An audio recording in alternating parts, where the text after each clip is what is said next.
Hello. Now next question number 8। इसमें एक आदमी जो है 11 नींबू खरीदता है 10 रुपये में और वहीं उल्टा करता है कि 11 रुपये के 10 बेचता है। दैट मीन्स खरीदता कम का है, बेचता ज़्यादा का है, तो डेफिनेटली उसको प्रॉफिट होने वाला है।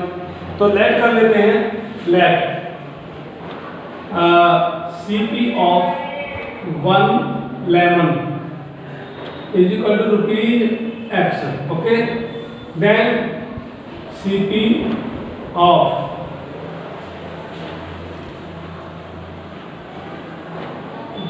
1 लेमन, दैट मीन्स 11 रुपये के 10 रुपये के, तो ₹10 से 11 10 रुपीज़ को 11 से खरीदे थे तो 11 से डिवाइड करके इतना ही मान लिया हमने, ठीक है।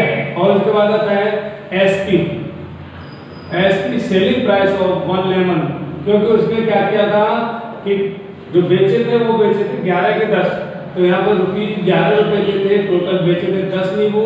और इस तरह से इसकी वैल्यू आप देखेंगे कि यहाँ पर 10 को 11 से डिवाइड करेंगे, 11 को 10 से डिवाइड करेंगे तो ये बढ़ाने वाला है। In this way we can say, या समझने के लिए मैं आपको समझा देता हूँ कैसे करते हैं। या 10/11 है और 11/10 है, तो कौन सा बड़ा है? इस 10 को लेकर के यहाँ मल्टीप्लाई कर दो और इसके 11 को लेकर के यहाँ मल्टीप्लाई कर दो, तो ये 121 हो गया, नीचे 110 और ये वाला हो जाएगा 100/110। देखिए 100 है, 121 है। दैट मीन्स इसके न्यूमरेटर को इधर वाले से, इसको डिनोमिनेटर से 11 से इधर, इसका डिनोमिनेटर 10 था, इसको इन दोनों से मल्टीप्लाई किया। इन दस के डिनोमिनेटर बराबर हो गए, तो ऊपर ये 100 आया, 121 बनाया, इसका मतलब बाद वाला बड़ा है। तो 11 ऊपर था वो बड़ा हो गया। तो आपको पता रखने का तरीका हो गया कि कौन सा CP SP बड़ा है। इन दिस पे हम कह सकते हैं कि SP is greater than CP। तो इसका मतलब हुआ कि प्रॉफिट निकलने वाला है, प्रॉफिट या गेन आपको बुक में लिखा है इन दिस बुक के अकॉर्डिंग कि SP बड़ा है तो इस SP में से CP माइनस करेंगे और SP मेरे पास है ₹11/10 माइनस ₹10/11। इन दिस पे एलसीएम ले लेता हूँ 110। 11 बनता है, देखो इससे इसको डिवाइड करूंगा, 11 टाइम्स 11 को 11 से मल्टीप्लाई करूंगा तो हो जाएगा मेरे पास ₹121। इधर अभी रुपीज को थोड़ी देर छोड़ देता हूँ, लिख देता हूँ 11 से इसको 10 टाइम क्या, 10 10 का 100। इन दिस में इसको माइनस करेंगे तो रुपीज में यहाँ लिख देता हूँ 21/110, ठीक है। ये क्या हो गया? Profit. Then profit percent, profit या गेन लिखा है, इसमें क्या लिखा है? Gain percent is equal to gain amount into 100 upon में CP। तो गेन मेरे पास हुआ था ₹21/110 इंटू 100 अपॉन ये लाइन। इसके बाद CP था मेरे पास ₹10/11, ठीक है। अब इसको मैनेज करना सीखिए कि ये जो अपॉन है नीचे आ जाएगा तो ₹21 तो ऊपर रहेगा, 100 में उधर ही छोड़ दिया और यहाँ से इस 11 को यहाँ ले आए। इसी तरह से 10 यहाँ रहेगा और 10 11 ऊपर चला जाएगा। तो इसको मैनेज करना आपने सीख रखा होगा। 0 कट गए, 11 से 11 कट गया, मेरे पास इस तरह बचता 21। तो 21 यहाँ रुपीज का डाल रहा है, देन में 21% इसमें गेन हो गया। नाउ नेक्स्ट क्वेश्चन है कौन सा? 9। यहाँ पर 9 नंबर को भी शुरू कर देता हूँ, आ सकता है यहाँ पर पूरा हो जाएगा। देखिए ये कहता है कि एक जो फ्रूट वेंडर था उसने क्या किया कि कुछ ऑरेंज खरीदे 10 रुपए के 6 और दोबारा दूसरी जगह से खरीदे उसने 20 रुपए के 10, दोनों को मिक्स कर दिया। और दोनों को मिक्स करने के बाद उसने बेचा 21.6 रुपीज़, 21.60 पर दर्जन से बेच दिए। तो उसे प्रॉफिट हुआ कितना हुआ या लॉस हुआ तो कितना हुआ? सबसे पहले क्या करेंगे हम कि हम पहली बार खरीदे थे उसमें से एक लेमन की कॉस्ट निकालेंगे, दूसरी बार खरीदे उसकी सीपी फिर निकालेंगे और उसके बाद में दूसरे पॉइंट पे जाकर के दोनों एक 10 रुपये के 6 वाले का प्लस 20 रुपये के 10 वाले का, दोनों को टोटल कर लेंगे, वो आ जाएगी हमारी कॉस्ट 2 लेमन की सीपी, और 2 से डिवाइड करके 1 लेमन की सीपी निकालेंगे। जब 1 लेमन की सीपी आ जाएगी तो उसको अलग रखकर फिर हम देखेंगे एसपी 12, 1 डजन 20 12 से जब डिवाइड करेंगे तो हम चलते हैं यहाँ पर पहले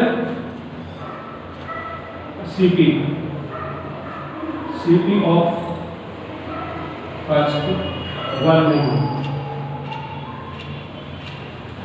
फर्स्ट वन में ऑरेंज है, सॉरी ऑरेंज इक्वल टू इसने खरीदे थे 10 रुपए के 6।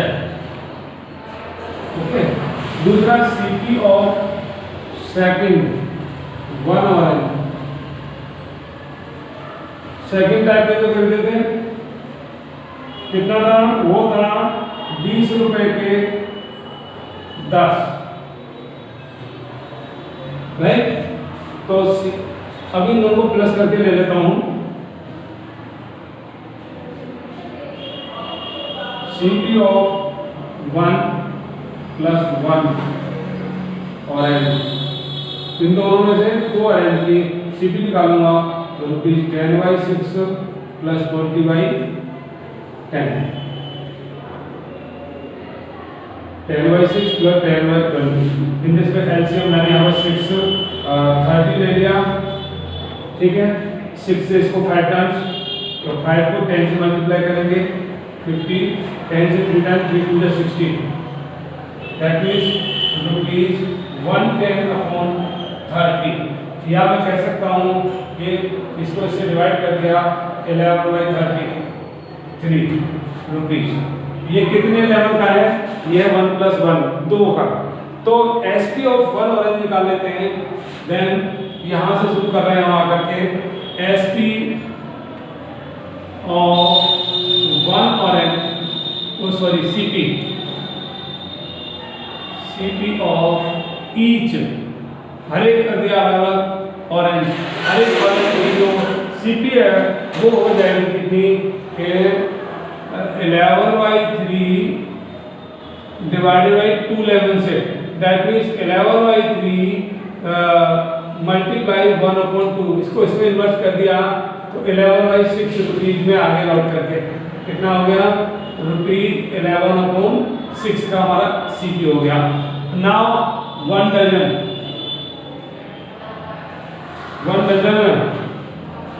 हाँ ये है is equal to 12, then SP of each orange या 1 ऑरेंज कितनी हो जाएगी, उसमें खरीदे बेसिकली ₹21.60/12, 12 से डिवाइड कर दिया, दैट मीन्स इसको सॉल्व करना है 2160/200 को सॉल्व करके देखते हैं, और ये हो जाएगा 120, 3 6 9 3 4 12, 3 4 जा 12 और 3 से 3 7 जा 21, 3 2 जा, देन 2 से फिर से कटेगा 20 और ये बन जाएगा 36। यू नो 36/20 को फिर से डिवाइड कर सकते हैं 18/2 बन जा 2 से 18/10। Now you can say simple language में 18 को 10 से डिवाइड करेंगे तो ये आ जाएगा आपके पास 1.8 लगभग, और ये आ जाएगा 10 हो जाए 10 8/10। नहीं छोड़ो, इतना ही रहने दो क्योंकि इसमें फिर फंस जाते हैं आप। एक मेरे पास ये है तो मैं आपको बता दूं 11/6 फिर से 18/10, इसमें कौन सा बड़ा है तो मैंने बताया था इसको यहाँ ले आओ, 10 से मल्टीप्लाई कर दो, इसको यहाँ 6 से मल्टीप्लाई कर दो तो नीचे तो हो गया 60 और ये भी हो गया 60, यहाँ पर 18 और ये 10 से 110 हो गया, से 6 हो जा 24, 6 बन जा 6 और 2 8, दैट मीन्स ये बड़ा है और ये छोटा है।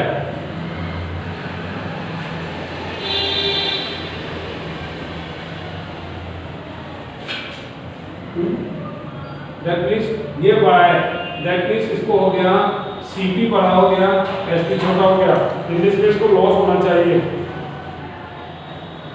कहाँ है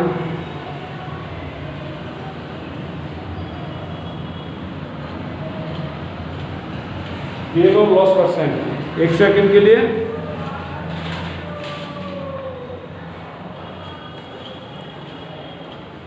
$10.8 सही चल रहा है।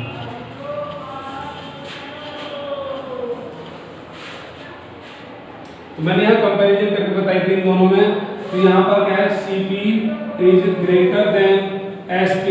जब CP ज्यादा खरीदा कम में बेचा तो यहाँ पर होगा loss. Loss is equal to CP minus SP। CP मेरी थी, रुपीज को छोड़ देता हूँ, बाद में लिखूंगा 11/6 और SP थी 18/10। दिस 60, वैसे 30 लेना चाहिए था, मैंने 30 ले सकता हूँ। 30 और 6 से 5 टाइम्स 5 का 55, 5 से 11 मल्टीप्लाई करें, 10 से 3 टाइम्स 3 का 54, 1/30 कितने रुपए का इसको लॉस हो गया। ठीक है, नाउ ध्यान देंगे जरा, यहाँ काटने में थोड़ी सी गलती थी और थोड़ा सा ये प्रॉब्लम भी था कि ये छोटे छोटे काटे थे। अभी मैंने क्या किया, फिर से 2 से डिवाइड किया। देखो पहले पॉइंट हटाया तो यहाँ 2 पॉइंट हटा के 2 जीरो लगा दिए, फिर 2 से डिवाइड किया, 0 से 0 काटने के बाद 60 और 2 से डिवाइड किया 108/60। और यहाँ पर मैंने क्या किया, 10 से डिवाइड कर दिया तो ये हो गया 6 और ये हो गया 10.8। अब यहाँ पर देखते हैं आप कि CP हो गया 11.6 और SP है 10.8/6। तो खरीदा 11 का, बेचा 10.8 का, इसमें लॉस हो गया। लॉस हो गया तो इन दिस केस हमने लॉस को फाइंड करना शुरू कर दिया। Loss is equal to CP minus SP। CP 11/6 और SP है 10.8/6। LCM 6, देन 11 माइनस 10.8, ये आंसर है 0.2/6। ये होगा रुपीज में, क्या होगा रुपीज में। देन इसने पूछा है loss percent. Loss percent is equal to loss amount into 100/CP। तो लॉस परसेंट में लॉस अमाउंट मेरे पास था रुपीज 0.2/6 इंटू 100/CP। CP मेरे पास तो 11/6। अब आप इसको सॉल्व करने जानते होंगे। देखिए 0.2 तो ऊपर ही छोड़ दिया, 100 ऊपर ही रहेगा, इस 6 को नीचे लाएंगे और इसका 6 जो है ऊपर चला जाएगा। या आप यहाँ ऐसे कर सकते थे, अपोन से अपोन काट सकते थे। मैं इसे काट के यहाँ भी दिखा रहा हूँ, इजी दोनों से कट गया। तो आपके पास बचा ₹0.2 इंटू 100। अब इसको मल्टीप्लाई करते तो हमारे हिसाब से आता है परसेंटेज। यहाँ पर भी रुपीज था, तो यहाँ भी रुपीज है, यहाँ भी रुपीज है। तो मेरे यहाँ पर थोड़ा ज़्यादा किस तरह से देखेगा 20, और ये लॉस है परसेंट में, तो 20% का लॉस हो गया।